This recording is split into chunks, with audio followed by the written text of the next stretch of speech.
A continuación, un aporte de la coordinadora migrante Eloy Alfaro a la conciencia ciudadana. Los hombres del universo, don Eloy, don Eloy, don Eloy, Eloy, Eloy, Eloy, Eloy. Sin medias tintas, línea dura, comunicación directa, línea dura.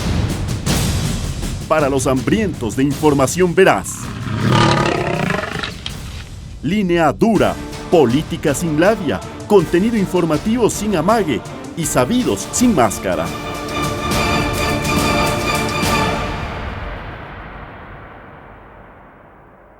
Muy buenas noches, amigos y amigas, y bienvenidos a su programa Línea Dura, traído a ustedes gracias a la coordinadora migrante Eloy Alfaro. Este programa es conducido en vivo desde la ciudad de Newark, New Jersey, Estados Unidos de Norteamérica. Esta noche contaremos con un bloque de noticias conducido por nuestro compañero Pedro Vicente Orellana y el compañero Leonardo Martínez. Contaremos con espacios de opiniones junto al compañero Manny Guamán, Byron Ulloa, Pedro Orellana y su servidor Jimmy Gavilanes. Como siempre, en los controles, nuestro director y productor Cristóbal Lamar Jr. Como siempre, bienvenidos a su programa Línea Dura. Seguimos siendo la primera fuerza política que tiene el Ecuador y eso lo puedo decir con absoluto conocimiento. Línea dura. Procesos de Contraloría. De 250 puestos de trabajo. Yo quiero ir a juicio político. Porque las medias verdades no son verdades. Claramente que los migrantes retornados. Los casos en asistencia jurídica del expresidente de la República. Porque no queremos medios de comunicación, los queremos enteros. ¿Cuáles son nuestros derechos y defenderlos? Sino que también tiene que ver con cómo se han ido recomponiendo las fuerzas políticas. Subir la luz, subir el gas, subir la gasolina y subir el diésel. Eso va a tener un impacto profundo en los bolsillos de las familias y va a terminar generando problemas económicos masivos. Totalmente con lo que dice Andrés, con lo que se ha manifestado en esos extraordinarios programas, el 1 y el 2 de Cómo es la Vaina. Para entender qué está viviendo Ecuador, los migrantes lo pueden entender muy bien, las mismas políticas de los 90, las mismas políticas que produjeron que la mayoría de ustedes vivieron en Estados Unidos, o los más recientemente llegados, hayan tenido que dejar la patria. Somos gente migrante que venimos a luchar por nuestros sueños, alcanzar nuestras metas para poder ganarse el día del día aquí. Entonces vamos con las noticias con Luis Ramiro Pozo. Ese poder popular debe organizarse y movilizarse, si no, nos condenarán para los próximos 40 años. He tenido la oportunidad de compartir con el compañero Rafael Correa y ha sido enriquecedor. Y él siempre fiel a sus principios y nosotros igual. Siempre los enemigos del pueblo han dicho que tiene dinero, que tiene restaurante, que tiene hotel. Es una persona muy sencilla que le gusta compartir. Él comparte todo lo que nosotros nos servimos, él también lo hace. Con Correa estábamos mejor. Quisieron enterrarnos sin entender que éramos semilla. Del Consejo y fundamentalmente de las autoridades sobre el cese de funciones de los miembros del Consejo de Participación. Línea dura contra la desinformación.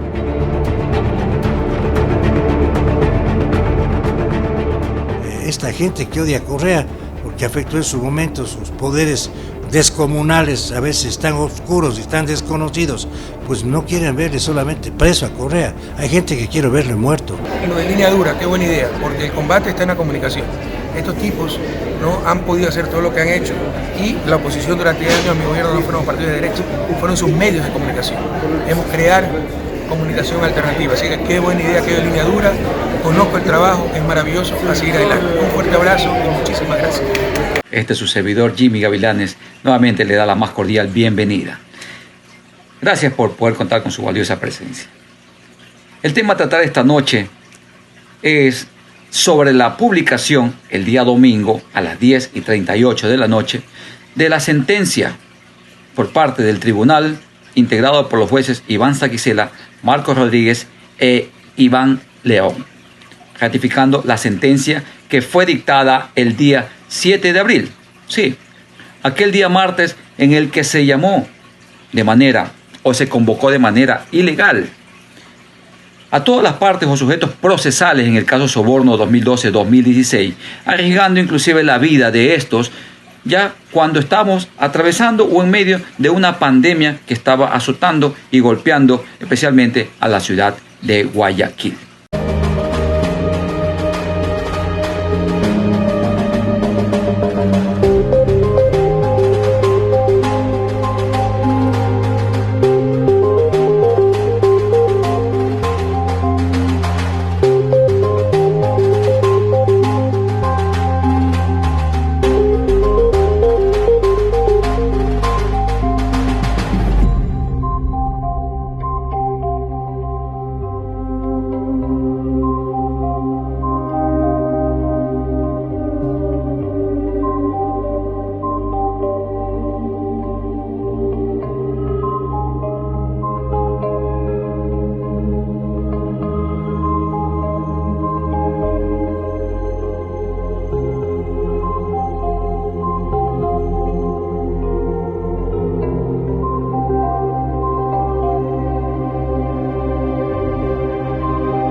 Anterior a esto, ya el Consejo de la Judicatura se había pronunciado y había indicado de que si no se tratara de delitos como flagrancia, urgencias o garantía jurisdiccional a nivel constitucional, no se podía atender ningún otro caso. Pero sin embargo, la Fiscalía no le importó. Aún así, habiendo más de 2.000 causas represadas, procedió a llamar para que se dicte sentencia en este caso que no tenía ni de flagrancia, ni de urgente, ni peor aún que atente contra las garantías jurisdiccionales de la Constitución. Esto nos demuestra una vez más que este asunto no es jurídico, este asunto es político. Se trata de nada más y nada menos que estar atrás y lograr la proscripción del economista Rafael Correa Delgado, dado que las circunstancias, los números, las estadísticas, los últimos censos, encuestas, han indicado que, nos ha indicado claramente el crecimiento de este posible candidato o posible líder que en las próximas elecciones de 2021 los vence en las urnas, a todos aquellos de que sin poder vencer en las urnas durante los últimos 10 años, ahora a través del lawfare o la persecución política, están tratando de llegarse y tomarse el poder por 10, 20, 30 años más. Lo que hicieron antes de que llegara la Revolución Ciudadana, eso quieren hacer ahora nuevamente. Ese es el único fin, la proscripción del líder de la Revolución Ciudadana, economista Rafael Correa Delgado, a través de instancias judiciales, instancias que una semana antes de que se dicte la sentencia, a través de un portal de internet que se llama Justicia Amarrada, se publicó correos en la que se mantenía una comunicación o coordinación entre el juez Iván León y la señora Caiza, que es secretaria de la Fiscalía, coordinando la sentencia para llegar a esto, ¿sí? Coordinando entre las dos partes, tal y cual pasó con el caso Lula da Silva en Brasil, cuando el juez Moro se mantenía comunicaciones, correos, llamadas telefónicas, coordinando la sentencia contra el líder de Brasil, Lula da Silva. Pero esto no termina ahí. Ha habido una serie de irregularidades que todo el mundo se ha dado cuenta. La Fiscalía ni el Tribunal nunca permitió que informes de parte de Contraloría, de la UAFE, del SRI, del Consejo Nacional Electoral sean adheridos como pruebas, ya que todas estas instituciones que acabo de mencionar se pronunciaron, tanto el CNE, como que nunca hubo ningún fraude o ilícito en la cuestión del financiamiento de las campañas citadas 2012-2016. Pero no le permitieron que se apliquen estas pruebas. Todo esto conllevaría a delitos graves, tales como fraude procesal, prevaricato o asociación ilícita para cometer un delito.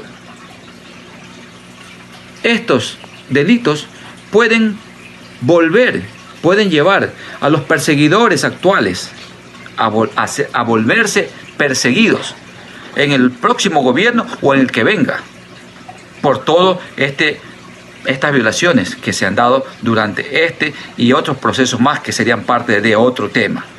A nivel internacional, esto debería ser nulitado, definitivamente. Y los perseguidores se podrían convertir en perseguidos, como lo acabé de mencionar. Esto no nos lleva más que en medio de una pandemia llamar a un juicio para sentenciar a un caso que podía esperar. Se trate nada más y nada menos que de una cortina de humo para tratar de que la gente olvide de la manera negligente e irresponsable como se está manejando la situación de la pandemia en Ecuador, específicamente en Guayaquil. Después de esto, después de que se ha procedido este día domingo a realizar la publicación de la sentencia, aún existen otros recursos que los llamamos recursos horizontales, que vendría a ser el de aclaración y de ampliación. Recursos que pueden ser tratados y van a ser tratados, al decir recursos horizontales, tienen que ser tratados por los mismos 3 magistrados, es decir, el juez León, Saquicela y Rodríguez. Luego de esto se llevará la otra instancia que se llamaría como recurso vertical, la de apelación, y posterior a esto la de casación. Ahí podría determinar y se podría sentenciar en firme al expresidente Rafael Correa y a los otros 20 imputados.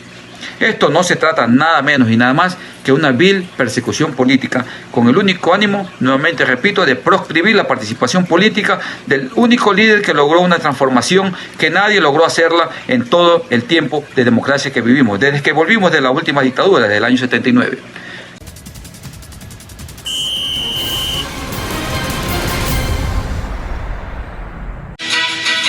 Saludos estimados amigos de Línea Dura. Estas son las informaciones para el día de hoy, martes 28 de abril 2020.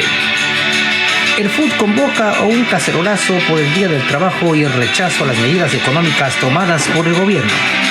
El movimiento indígena y campesino de Cotopaxi solicita mantener el aislamiento obligatorio hasta el 31 de mayo. Mientras Lenín Moreno encuentra la solución al COVID en cementerios de lujo.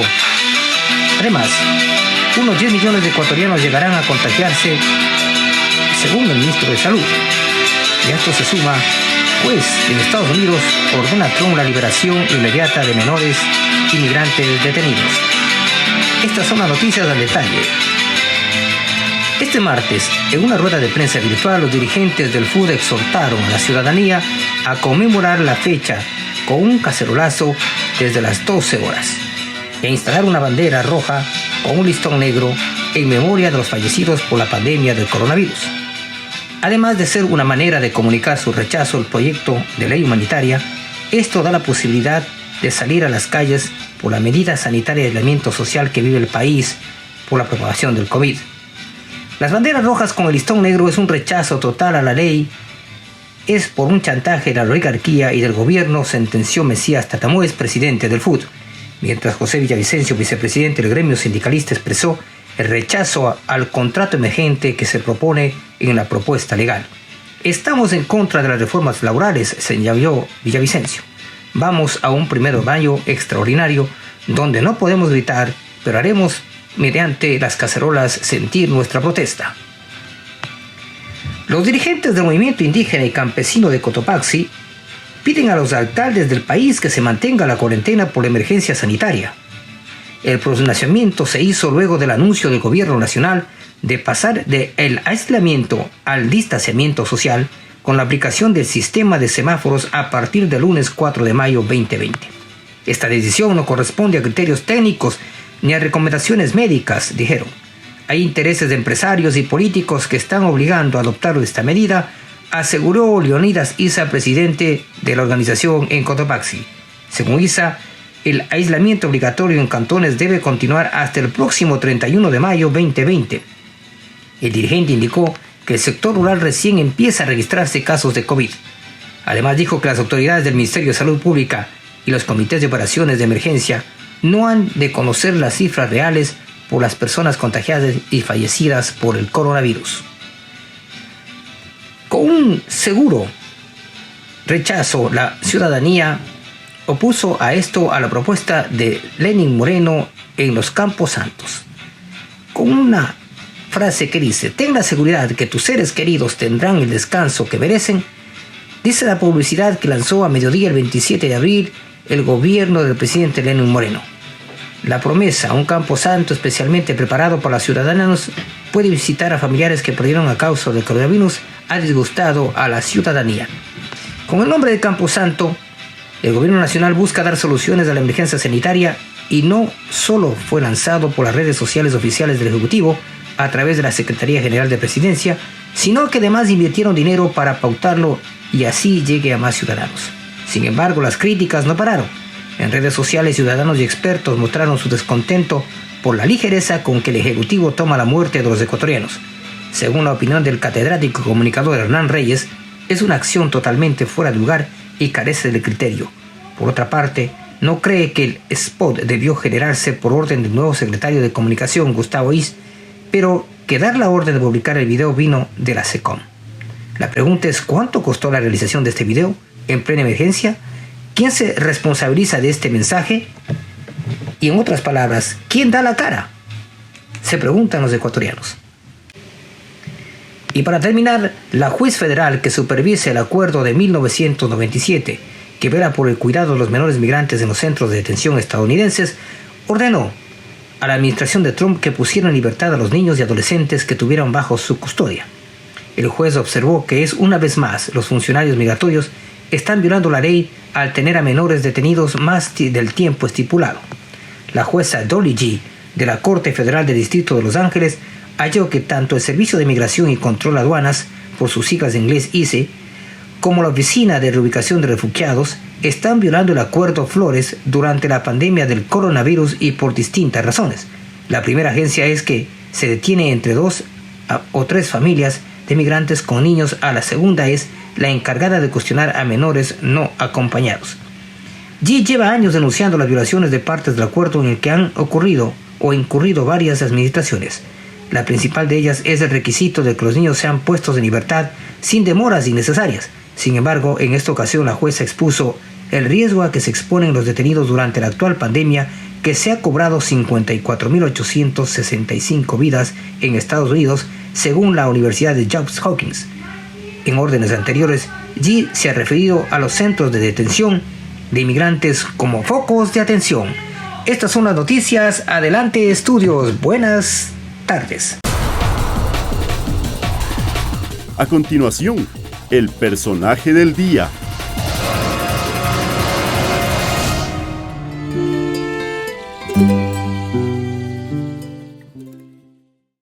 Bienvenidos a Línea Dura. Esta tarde desde la Ciudad de México tenemos como invitado especial a Edwin Jarrín, ex vicepresidente del Consejo de Participación Ciudadana y Control Social.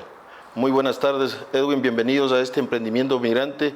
Es un placer tenerlo con nosotros. Hola Luis, y primero felicitarles, agradecerles por esta invitación, agradecerles por este espacio y felicitarles por el esfuerzo de una comunicación alternativa, de una comunicación que permita develar y que permita debatir temas que nunca se va a debatir en la gran prensa que siempre está buscando solamente defensa de privilegios y pauta, que es para lo único y por lo único que viven.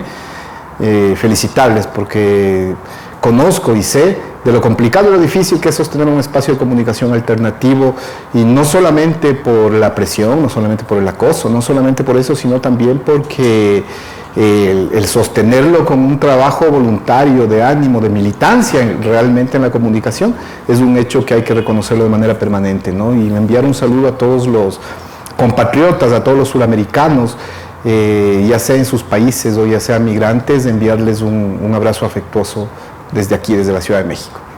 Sabemos que en el Consejo de Participación Ciudadana, que usted fue subdirector, fue sometido a una persecución desde muy tempranos meses ahí en el gobierno de Lenín Moreno.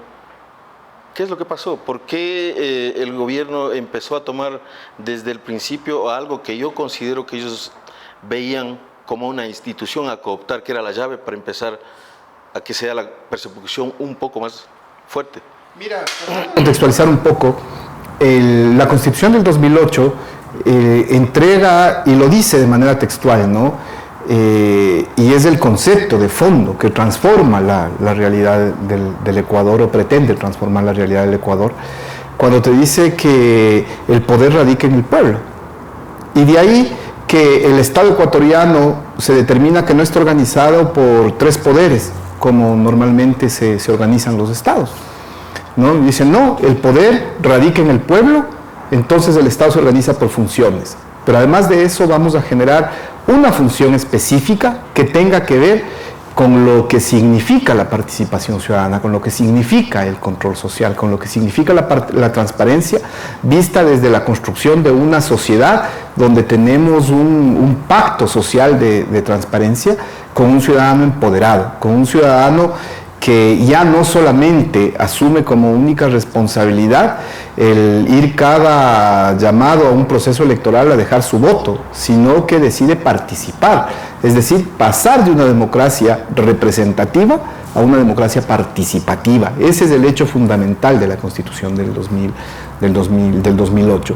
Y con esa Constitución se genera el Consejo de Participación Ciudadana y Control Social, en donde le entrega varias atribuciones, y algo que siempre se malinterpretó, y se decía que el Consejo de Participación Ciudadana es el que designa autoridades. No hay nada más falso que eso, porque el Consejo de Participación Ciudadana lo que es un instrumento para que la ciudadanía designe las autoridades. O sea, no es que el Consejo se reunían los 7 sabios, como pasó en el transitorio, y decidían quién es fiscal subrogante, a quién le quitan de la Defensoría del Pueblo, a quién le ponen, quiénes son los de la Judicatura, si me caen mal se vuelven a ir y pongo otros. No, porque ese es un poder que la Constitución le entrega al ciudadano, le entrega al ciudadano a que ejerza su derecho a la participación. Entonces ahora, además de eso, tienes discutiendo en la Asamblea Nacional una enmienda constitucional que es totalmente regresiva en derechos, porque le estás diciendo al ciudadano, tú ya no vas a designar autoridades, le estás diciendo al ciudadano, tú tampoco vas a poder ser autoridad, ¿sí? Porque ahora va a ser la Asamblea la que se ponga de acuerdo, y es decir, tendrán que salir de los partidos políticos quienes vayan a ocupar las autoridades de control. Y en la historia del país, y por lo que se da el cambio en la Constitución del 2008, ustedes recordarán que entre el 2003 y el 2007 no se podían poner de acuerdo para nombrar un contralor, porque los partidos políticos no hacían una mayoría para votar porque a ninguno le convenía, porque se oponían, porque lo veían ya desde esa época a la Contraloría como un instrumento de impunidad por un lado y de persecución por otro lado. La estrategia hablando ya de lo regional en Latinoamérica, en este caso en Ecuador, ha cambiado. Antes yo creo que el patrón regional perseguía a los gobiernos progresistas a través de los militares, de los cuarteles. En este caso ha cambiado a que ahora la persecución sea a través de jueces, a través de fiscales, que les llaman la lawfare. Así es, y creo que hay cosas evidentes, porque finalmente la doctrina es la misma, ¿no? O sea, más bien dicho, los resultados son los mismos, cambiando determinados elementos de la doctrina, ¿sí? En los 60s, en los 70s, en los 80s, perseguían al comunismo, ¿no? Entonces, todo el que pueda ser o aparente ser o ellos crean que es comunista tenía que ser reprimido, tenía que ser encarcelado, tenía que ser torturado, tenía que ser asesinado de manera extrajudicial también. Esa era la persecución, y lo ejecutaban a través de la policía y a través de los militares. Y tú recordarás que para ejecutar eso tenían la Escuela de las Américas, para ejecutar eso cooptaron la supuesta asesoría y capacitación a las fuerzas policiales de toda la región, llevándoles a capacitar en los Estados Unidos para que se ejecute su modelo represivo, un modelo de represión a rajatabla, para que se defienda los intereses de sobre todo las transnacionales en América Latina. Eso cambió a finales de los 80 y no cambia por voluntad de ellos, cambia porque las circunstancias sociales, la organización social, los grandes levantamientos en los diferentes países, la búsqueda de democracias en los diferentes países fueron construyendo un escenario diferente, que le obligaron a cambiar, les obligaron a su táctica empezar a cambiarla, ¿no? Se demoraron un poco en implementar el nuevo modelo, pero si tú ves, los resultados son exactamente los mismos. Ahora ya no es un militar, a pesar de que el año pasado, en octubre, ya lo vimos que en Chile, en Colombia, en Ecuador, volvieron las policías a reprimir, volvieron a asesinar, volvieron a torturar nuevamente las policías. Pero ahora lo más grave y lo más selectivo hacia quienes son líderes de los procesos de transformación es a través de los jueces, a través de los fiscales, a través de las contralorías y a través sobre todo de algo que es importante para que esto se implemente, que son los medios de comunicación. O sea, si hacemos un poco de historia y analizamos y estudiamos con detenimiento el caso del compañero Jorge Glass, del vicepresidente Jorge Glass, que lleva ya más de 2 años en prisión, tú empiezas a ver que desde el 2015 empezaron a construir una matriz mediática acusándolo de corrupción, ¿no? Y fueron poco a poco y cada vez un crecimiento más grande, a través de un crecimiento más grande, para llegar a decir que hay que sentenciarlo por la fuerza de las circunstancias, ¿no? Para sentenciar a una persona sin una sola evidencia, sin una sola prueba, sentenciarle a prisión con un código penal derogado, o sea, sentenciarle de la forma más ruin, de la forma más vil, uno, para despojarle del cargo, ¿no? Y dos, esa destrucción que hicieron de su imagen, a mí me hace pensar ahora que fue un hecho totalmente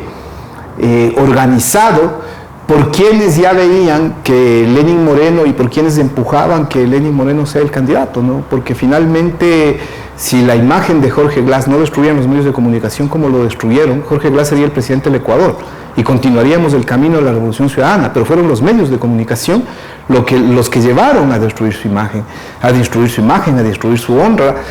Tal es el punto que llegaste en un momento, creo que el momento más alto cuando lo sentencian a Jorge, a mucha gente decir, está bien, pues era hora, ¿no? O sea, hay un hecho totalmente injusto, y si tú regresas otra vez con lo que empezamos, hacia los 70, hacia los 80, ¿sí? Es la misma gente de un pensamiento fascista que decía, está bien que les maten a los comunistas, está bien que encarcelen a los comunistas, es exactamente lo mismo. ¿Y quiénes son los grandes protagonistas? Los grandes medios de comunicación. Así es. Las oligarquías, los poderes fácticos en el Ecuador, a través de sus medios de comunicación, están en estos momentos tratando de imponer de que el Consejo de Participación Ciudadana prácticamente desaparezca. ¿Cuáles serían las herramientas del pueblo, de la Asamblea del Bloque de Revolución Ciudadana para tratar de evitar que esto ocurra, o cómo se puede tratar de contrarrestar esto, porque es algo que aparentemente ya se viene? Mira, lastimosamente el Estado ecuatoriano está en un proceso de regresión permanente de derechos a partir de la constitución de la consulta popular del 2018, ¿no? Que fue ya regresiva en derechos, y continúa el Estado ecuatoriano siendo regresivo en derechos, algo que no puede suceder, ¿no? Hace un momento te decía, el pasar de designar, te pongo un ejemplo, al fiscal general del Estado o al contralor general del Estado, al defensor público, al defensor del pueblo, a los miembros de la función electoral, de pasar de designarlos por concursos de méritos y oposición realizados por ciudadanos, ¿sí? Eso es lo que existe ahora en la Constitución. Que el transitorio haya respetado todo eso es otra cosa, pero la Constitución te determina cómo, a través de concursos de méritos y oposición, deben ser designadas esas autoridades, ¿verdad? Y son los ciudadanos, primero, los que conforman una comisión para designar las autoridades, y segundo, que cualquier ciudadano puede participar. Entonces, el regresar a que nuevamente sean los pactos políticos, ya vemos el resultado ahora del CNE, ¿no? Un CNE totalmente cuestionado, un CNE que ninguno tiene conocimiento y experiencia electoral, que ninguno sabe cómo llevar adelante un proceso electoral, y demostraron su mediocridad en el proceso electoral del 2019, ¿no? Sacándose los ojos entre unos y otros, porque cada uno, ¿qué defiende? No defienden un interés del pueblo, no defienden la transparencia de un proceso electoral. Claro, se acusan entre ellos de fraude, pero además, ¿qué defiende cada uno? El fraude para su propia organización política, pues. O sea, no es que están defendiendo el derecho del ciudadano a que su voto sea transparente, están defendiéndose, ¿sí? Lo que ellos aupan, están defendiendo los privilegios de cada uno de los grupos a los cuales ellos representan. Ese es el debate. Entonces, no son, primero, ni técnicamente los mejores, ¿sí? De largo, ¿sí? Hay cientos de personas que son mejores técnicamente que ellos. Y de esos cientos de personas, muchos son formados en procesos electorales y han sido formados en diferentes espacios que ha tenido el Consejo Nacional Electoral. Entonces, lo que tenías, y si te pones a investigar, y si se le pide al Consejo de Participación Ciudadana que diga quiénes participaron en el concurso tramposo que hizo el Consejo Transitorio, y lo digo tramposo porque iniciaron con un reglamento, a la mitad cambiaron el reglamento, y finalmente dijeron, ¿saben qué? Ya no vamos a hacer concurso, sino que un delegado de cada partido político de los más votados va a ser el miembro, ¿sí? Es decir, nunca se hizo un concurso. Entonces, a ese concurso tramposo llegaron gente fruto de la trampa. ¿Qué puedes esperar de esa gente que se está posesionando ahí? Que cada cual salga con uñas y dientes a acusarse entre ellos, y cada cual a defender lo que a su partido político le interesa para las elecciones del 2021.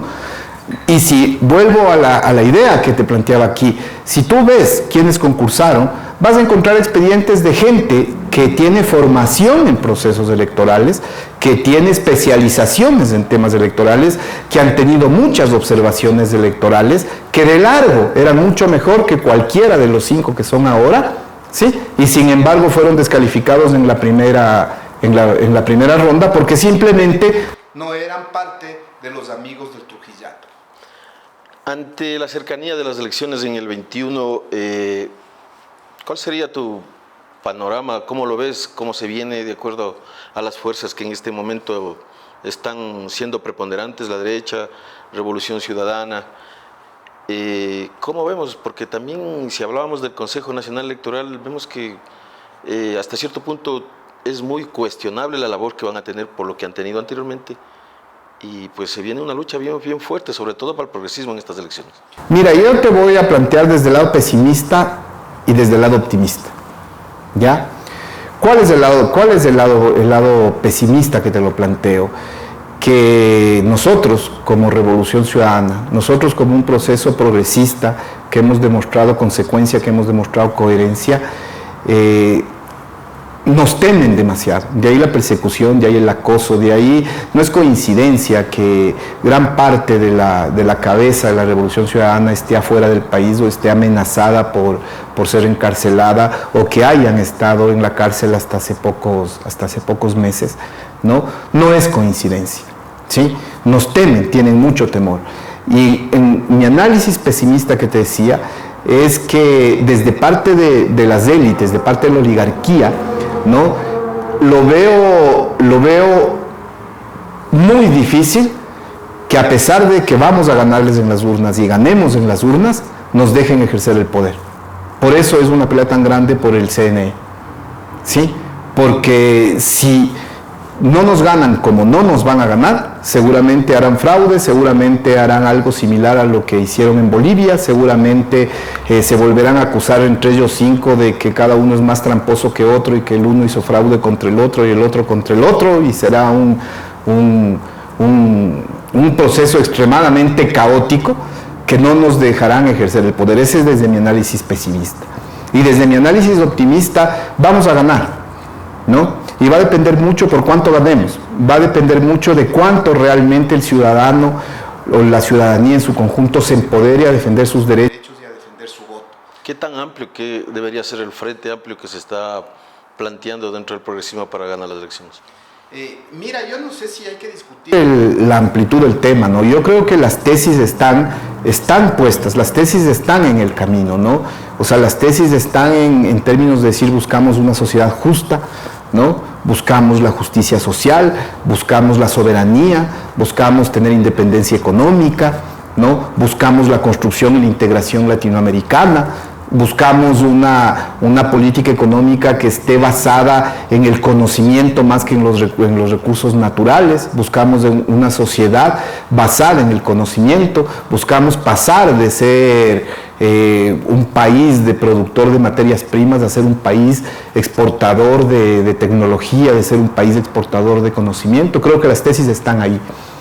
Entonces, si alguien con consecuencia, con honestidad y con coherencia cree y sueña en un país así, creo que debe estar bienvenido a construirlo de una manera militante, de una manera, ¿cómo te diría? Creo que debemos pasar de la red al territorio, creo que debemos pasar a poder transmitir el mensaje de lo que realmente significa construir un país a la ciudadanía.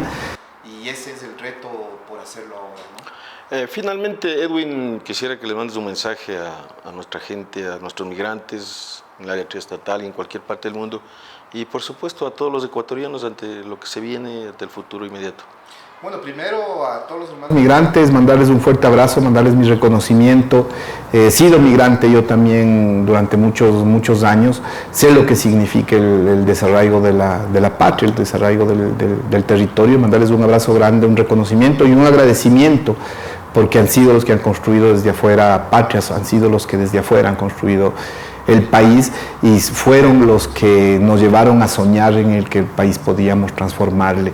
Y a los compas que están en el Ecuador, decirles que el reto y el sueño y la tarea que tenemos de aquí adelante es en construir ese país que nos merecemos, que no nos dejemos ganar la moral por nadie, que no bajemos la cabeza, que nosotros tenemos como revolución ciudadana la capacidad y la calidad moral de caminar viendo hacia el frente, de la capacidad de soñar, porque no solamente hemos demostrado que somos palabra, que somos discurso, hemos demostrado que podemos transformar el país, hemos demostrado que esas transformaciones sí pueden realizarse con un liderazgo y con una fortaleza para implementar políticas públicas que sean dirigidas hacia el pueblo, hacia el ciudadano y no hacia las élites. Muchas gracias, Edwin. Esperemos en una pronta oportunidad de verlos de nuevo. Gracias. Muchas gracias, Luis, es un gusto. Estimados amigos de Línea Dura, como todos ustedes saben, estamos viviendo una catástrofe sin igual en la historia ecuatoriana y quizá en la historia del mundo entero. Es lo que está pasando con el coronavirus, especialmente dentro del Ecuador, especialmente dentro de la provincia del Guayas. Lamentablemente, toda esta catástrofe la tenemos que enfrentar sin un gobierno. Así, literal, sin un gobierno. Lo que tenemos es simplemente ineptos en el gobierno nacional, que no han sabido cómo manejar esta crisis humanitaria, esta crisis de salud pública, y ya tenemos miles de muertos gracias a esa nefasta forma de manejar el gobierno, la forma de manejar esta crisis. Y para eso tenemos que esperar que los medios internacionales hagan lo que los medios nacionales no lo hacen. Han tenido que venir cadenas internacionales de todo lado, de Europa y de Norteamérica, para que cuestionen o para que se den cuenta de lo que está haciendo el gobierno, el peor gobierno de la historia, y para que se den cuenta de la forma que está manejando. Porque dentro del país, lamentablemente, tristemente, tienen una sola vocería desde el gobierno, que cuando incluso la misma gente hemos tratado de informar usando las redes sociales, usando los videos verídicos de la gente que está pasando en Guayaquil, han tratado de tomar como una broma casi, diciendo que son fake news, que son noticias falsas. Ahora dirán lo mismo, dirán lo mismo cuando el mismo CNN, un medio que para nada ha sido ha sido, digamos, para nada ha sido amigo de los gobiernos de izquierda, para nada correístas, para nada progresistas. En todo caso, han sido tan nefastos también durante el tiempo que ha pasado este gobierno. Nunca han cuestionado hasta que ya llegaron el momento donde ya no se puede sostener, donde ya no hay vuelta atrás, porque ya estamos hablando de miles de fallecidos de nuestros ciudadanos ecuatorianos. Así que, si ustedes se dan cuenta, la forma que cuestiona CNN a los personeros del gobierno es prácticamente lo que demuestra de la forma que lo están manejando. He aquí el video para los que no han mirado. En lugar de venir a este programa a tratar de desacreditar el trabajo que se hace, que tengo la forma de demostrarle que todo lo que se ha hecho aquí es verificable, y ojalá que esa disculpa tenga cabida en aquellos que han perdido casi a su familia por completo. Ojalá esta mujer que ha perdido a sus padres, permítame, estoy hablando, esta mujer que ha perdido a sus padres, a su esposo y a su hermano, ojalá le acepten la disculpa, señor Roldán. Ojalá se la acepten. Yo cuando y veía a usted agrollando mi país, lo que buscaba es volver a este programa para poder decirle a usted que está equivocado, a decirle a usted que no está diciendo toda la verdad y que merece que nos escuche, que merece que escuche a las personas que estamos en el frente de batalla, no detrás de una cámara. ¿Y sabe por qué, señor Roldán? Déjese de esa tontería de una cámara en Miami. ¿Sabe por qué estoy hablando con usted? Porque los ecuatorianos merecen una respuesta que ustedes no les han dado. ¿Y sabe por qué estoy hablando con usted? Porque diario recibo decenas de emails de gente, ecuatorianos, pidiéndome auxilio aquí en Miami, porque no han encontrado el apoyo y el auxilio en el Ecuador. Así que bájele al tono y entienda que lo que aquí se hace es por apoyar a seres humanos, sin diferencia de nacionalidad. Una mujer que recibe las cenizas de su abuela que no está muerta, ¿usted quiere pedirle perdón? No, señor Roldán, responda a los ecuatorianos, que usted quiera. Y aquí está el espacio y se lo dimos. Aquí espero al presidente. Que los ecuatorianos necesitan que sean responsables de lo que hicieron. De lo que hicieron, después están responsables. Qué pena, señor Rick.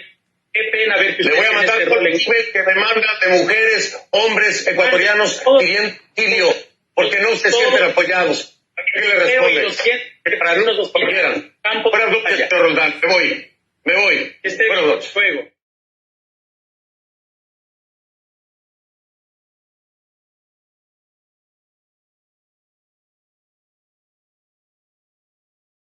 Buenas noches, buenas tardes, buenos días, donde se encuentren compatriotas. Les saluda Byron Ulloa desde Línea Dura. En este momento me voy a referir un poquito a lo que está sucediendo en el caso del coronavirus y la forma en que está llevando el doctor Mauricio Espinel, director del IES.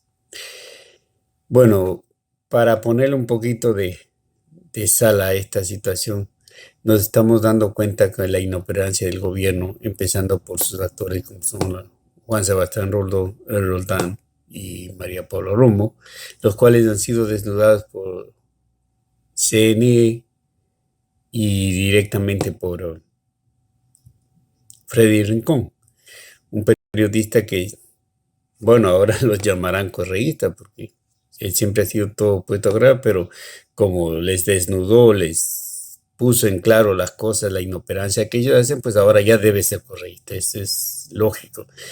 Quien no aprueba los movimientos de este gobierno, del señor Lenín Moreno y su séquito de ineptos, es correísta, así de sencillo. Bueno. En Guayas, más de 6.700 personas hasta el 15 de abril habrían muerto por coronavirus sin poder haber hecho las pruebas. Es decir, lo que usted está planteando, nosotros lo hemos hecho. Y 3 veces me ha preguntado si yo entiendo. Sí entiendo. Y si sé contar hasta 8.000, sí, en el Ecuador nosotros sabemos contar hasta bastante más que 8.000. Ya, ¿sabe qué? No me hable así, señor Roldán. No me hable así. No. Usted quiere que yo le hable con cifras y números. Permítame. Usted quiere que yo le hable con cifras y números. Lo estoy haciendo, perdóneme. Lo estoy haciendo. Lo hago educadamente. Lo que nos dijo el doctor Mauricio Espinel, y abro comillas, su recomendación dice: la única forma de parar una epidemia es que buena parte de la población esté inmunizada, y la única forma en que una persona adquiere anticuerpos es cuando se contagia. Analizando las palabras dichas, nos demuestra una clara ignorancia del momento en que se vive con la pandemia del coronavirus, COVID-19, para el cual parece que el Señor no tiene ni idea que no hay vacuna, y por ende sus palabras lo que hacen es dar luz verde a la muerte colectiva de la población. Ya que si no hay vacuna, y dicho por los países del primer mundo, estamos incluyendo a China, donde todo empezó, ¿cómo él puede venir a querer probar su teoría sin haber siquiera estudiado el caso? Aparte de ello, nos viene con su nuevo proyecto, bueno, que ya lo hicieron hace rato, para el IES y sus pensionistas, basado en los cambios del señor Luis Granda, como por ejemplo el de hacer hospitales grandes que se hicieron y que compras medicamentos caros. Eso no funciona, según Granda. Y sí, en cambio, hacer el nuevo proyecto que ellos llaman ProSalud, y que tiene 50 proyectos dentro, 50 portafolios dentro del proyecto ProSalud, que fue creado como hace 10 meses, en el cual el primero es prevención en salud, el segundo es promoción en salud, tercero, atención médica con los mejores protocolos de la salud y, claro, los mejores profesionales. Y el cuarto, rehabilitación y en gestión clínica. Se supone que con esto se prevenía enfermedades, ¿verdad? Se supone que se prevenía pandemias. Se supone que la atención iba a ser de primer orden. Es increíble ver que los 400 convenios que ellos tenían hecho con diferentes institutos a nivel mundial, internacional, fueron palabras. Pues con lo del virus, nos demuestra que estaba vestida con falacia todos sus amarres, todos sus saqueos y todo lo que era el IES. Mi preocupación es que si existe este famoso ProSalud, este portafolio con 50 proyectos, ¿dónde estuvo esta serie de papeles, de ideas cuando llegó al Ecuador el COVID-19, coronavirus? Cuando tuvimos 50 días, por hacer sarcasmo a los 50 proyectos, de anticipación para prevenir, para prepararnos, para llenar esos elefantes blancos que hizo Correa, esos hospitales de 400 camas, 500 camas, que son difíciles de gobernar, que son difíciles de administrar, y que además se van los enfermos callados, escapan, no pagan, desaparecen. ¿No hubiese sido correcto en esos 50 días llenarlos de insumos, preparar a su personal, preparar a sus enfermeras, a sus médicos, a sus trabajadores, darles un apéndice de un aseo, de una higiene total para evitar contagios?